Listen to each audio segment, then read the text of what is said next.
इस दुनिया में कुछ जगहें ऐसी होती हैं जहां इंसान के कदम नहीं पड़ने चाहिए। कुछ रहस्य ऐसे होते हैं जो जितना ज्यादा टटोले जाते हैं उतने ही खतरनाक हो जाते हैं। आज हम आपको एक ऐसी जगह की सच्चाई बताने जा रहे हैं जिसके बारे में सुनकर ही लोग डर जाते हैं। ये कहानी एक पुराने कब्रिस्तान की है, जहां रात के अंधेरे में कुछ ऐसा होता है जिसे समझ पाना किसी के लिए भी आसान नहीं। यह कहानी शुरू होती है एक गांव से, जहां से कुछ दूर घने जंगलों के बीच एक बहुत पुराना कब्रिस्तान मौजूद है। ये कोई आम कब्रिस्तान नहीं था। यहाँ लोगों ने कई डरावनी घटनाएं देखी थी। गांव में एक अफवाह थी कि जो भी रात में वहां जाता है वो वापस नहीं लौटता। गांव में एक लड़का था जिसका नाम अर्जुन था। अर्जुन को इन अफवाहों पर बिल्कुल भी यकीन नहीं था। उसने अपने दोस्तों के साथ मिलकर ठान लिया कि वो इस रहस्य से पर्दा उठाएगा। अर्जुन के दोस्त राहुल और दीपक भी उसके साथ जाने के लिए तैयार हो गए। रात के 12 बजे तीनों दोस्त कब्रिस्तान के पास पहुंचे। अंदर घुसते ही उन्हें अजीब सी ठंड महसूस हुई। हवा में अजीब सी गंध थी, जैसे कुछ सड़ा हुआ हो।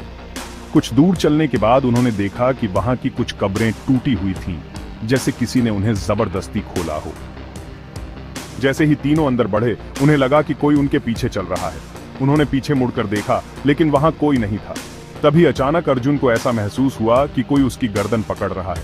वह घबराकर पीछे हटा, लेकिन वहां कुछ नहीं था। कुछ ही सेकंड बाद कब्रों के बीच से एक बुजुर्ग आदमी निकला, जिसने सफेद कपड़े पहने हुए थे। उसकी आंखें बिल्कुल सफेद थीं और उसकी आवाज इतनी भारी थी कि सुनते ही शरीर में सिहरन दौड़ जाए। वह धीरे धीरे अर्जुन के पास आया और कहा, तुम लोगों को यहां नहीं आना चाहिए था। अब तुम लोग जिंदा यहां से वापस नहीं जाओगे। तुम कौन हो? उस आदमी ने जवाब दिया, मैं इस जगह का रक्षक हूं और जो भी यहां आता है उसे मौत के हवाले कर देता हूं।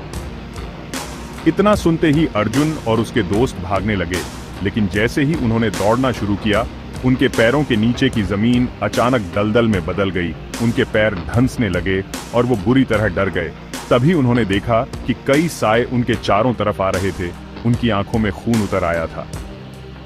अगली सुबह गांव में हलचल मच गई। तीनों लड़कों के परिवार वाले उन्हें ढूंढने कब्रिस्तान गए, लेकिन वहां कुछ भी नहीं था। ना तो उनके पैरों के निशान, ना कोई सबूत। लोग कहते हैं कि अर्जुन और उसके दोस्त उस रात के बाद कभी नहीं मिले। कुछ लोगों का मानना है कि वे कब्रिस्तान की उन टूटी कब्रों में ही दफना दिए गए। तो दोस्तों, ये कहानी सिर्फ एक कहानी नहीं, बल्कि एक चेतावनी भी है।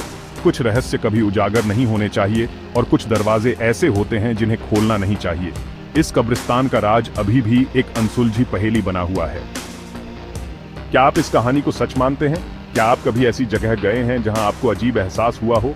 हमें कमेंट में बताइए और AIO टेलीविजन को सब्सक्राइब करना ना भूलें।